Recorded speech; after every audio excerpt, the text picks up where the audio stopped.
মুখোপাধ্যায়ের জন্ম দিন পালনের জন্য সপ্তাহব্যাপী যে কর্মসূচি গ্রহণ করা হয়েছে আজকে সেই চতুর্থ দিন এবং সেই দিনে আজকের অনুষ্ঠানে কর্মসূচিতে রাখা উচিত আন্তরিক বক্তৃতা ক্লাস 5 থেকে 12 পর্যন্ত এবং লোকসঙ্গীত। তোমরা আমরা তাদের কিছুটা টপিক দিয়ে দেবো, সেই টপিক অনুযায়ী তোমরা বক্তব্য তোমাদের পেশ করবে। এই অনুষ্ঠানে একটাই গুরুত্বপূর্ণ বিষয় সেটা হচ্ছে যে আমরা অনুষ্ঠানটা কেন পালন করছি। প্রত্যেকে জেনে রাখা দরকার শ্যামাপ্রসাদ মুখোপাধ্যায়কে। এই ডক্টর শ্যামাপ্রসাদ মুখোপাধ্যায় ছিলেন একজন শিক্ষাবিদ, রাজনীতিবিদ এবং অখণ্ড ভারতের একজন গুরুত্বপূর্ণ নেতৃত্ব। আমরা এটাও জানি যে এই শ্যামাপ্রসাদের জন্মদিন আমরা পালন করছি, তার কারণ পশ্চিমবঙ্গ তথা ভারতের ইতিহাসে তার একটা গুরুত্ব আছে। এই গুরুত্ব আমরা ভেবে এবং তোমাদের মধ্যে সেই গুরুত্ব জানানোর জন্যই কিন্তু আজকে আমরা এই অনুষ্ঠানে সামিল হয়েছি। তোমরা এই অনুষ্ঠানে অংশগ্রহণ করবে এবং আমরা আমাদের এটা প্রতিযোগিতা, সেই প্রতিযোগিতার পরে যে ফলাফল হবে তাকে তোমরা পুরস্কার পাবে। এখন আমাদের তাৎক্ষণিক বক্তৃতা শুরু হচ্ছে। আমরা পঞ্চম থেকে ষষ্ঠ শ্রেণীর মধ্যে যে সমস্ত ছাত্রীরা নাম দিয়েছ তাদেরকে নাম ধরে রাখছি। প্রথমে আজকে বিষয় কি লিখছি, কি বলবে পশ্চিমবঙ্গের বিখ্যাত মানুষ ও তাদের অবদান।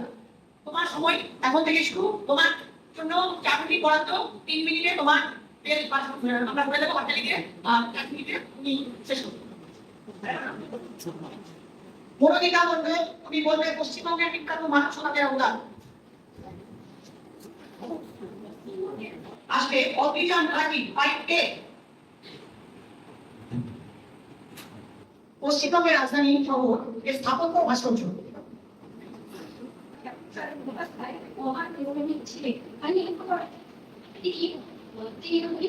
সালে পরিবারে জন্মগ্রহণ করে। তার ছিল মায়াদেবী ডক্টর শ্যামাপ্রসাদ মুখোপাধ্যায় কলকাতা বিশ্ববিদ্যালয়ের সবথেকে উপস্থিত। প্রাপ্তি মুখার্জি 5A। নমস্কার, শিক্ষিকা মহোদয়। আজকে আমাদের বিদ্যালয়ে শ্যামাপ্রসাদ মুখোপাধ্যায়ের স্মৃতি উদযাপনে আমরা পশ্চিমবঙ্গ দিবস। পশ্চিমবঙ্গ এমনই একটা বৈচিত্র্যময় রাজ্য যেখানে আমরা সব তাদের নিজেদের এবং আরো অনেকের গর্ব একসাথে মিলেমিশে পালন করি। পশ্চিমবঙ্গ ভারতের পূর্ব প্রান্তে অবস্থিত। পশ্চিমবঙ্গকে সংস্কৃতির রাজধানীও বলা হয়। পশ্চিমবঙ্গে বিভিন্ন বৈচিত্র্য ফুটে ওঠে। পশ্চিমবঙ্গের অর্থনৈতিক বৈচিত্র্য, পশ্চিমবঙ্গের বর্তমান সময়ে পশ্চিমবঙ্গের অর্থনৈতিক বৈচিত্র্য ফুটে উঠেছে। যেমন পশ্চিমবঙ্গের পশ্চিমবঙ্গের বর্তমান শ্যামাপ্রসাদ মুখোপাধ্যায়, ডক্টর শ্যামাপ্রসাদ মুখোপাধ্যায়ের তুলনায় হয় না। তিনি ভারতের যেমন একটা শ্রেষ্ঠ সন্তান ছিলেন, তেমনি বাংলার জন্য তিনি অনেক কিছু কাজ করেছিলেন।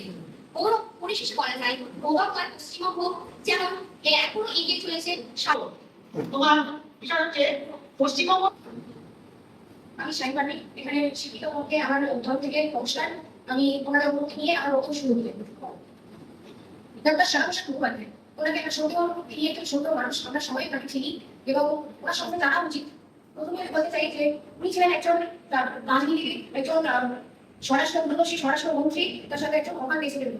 তিনি 1901 সালের 6 জুলাই কলকাতায় এক ব্রাহ্মণ পরিবারে জন্মগ্রহণ করেছিলেন। তার বাবা আশুতোষ মুখোপাধ্যায়, যিনি বাংলার রাম নামে পরিচিত, এবং তার মাতা যোগ মায়াদেবী, যিনি ছিলেন একজন অত্যন্ত দৃঢ়চিতা নারী এবং বিদুষী।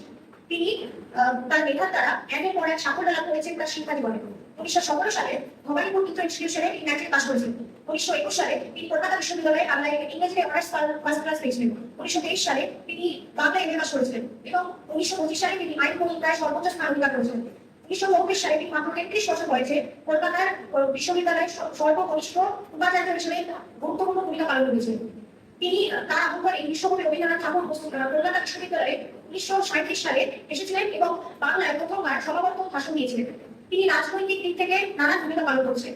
তার মধ্যে উল্লেখযোগ্য হচ্ছে 1947 সালে যখন হিন্দু অধিষ্ঠিত অঞ্চলগুলো যেন ভারতের অন্তর্ভুক্ত থাকে তার জন্য তিনি গুরুত্বপূর্ণ ভূমিকা পালন করেছিলেন এবং দৃঢ় নেতৃত্ব দিয়েছিলেন। তার জন্যই এই পশ্চিমবঙ্গ আমাদের ভারতের ভূষিত। এছাড়াও তিনি কিন্তু 1950 সালে নেহেরু-লিয়াকত চুক্তিতে চুক্তি হয়েছিল, যে চুক্তি তিনি তীব্র বিরোধিতা করেছিলেন এবং সেই মন্ত্রিসভাকে পদত্যাগ করেছিলেন। 1951 সালে 21 অক্টোবর তিনি ভারতীয় জনসংঘ প্রতিষ্ঠা করেছিলেন। আর মুখোপাধ্যায়ের অবদান।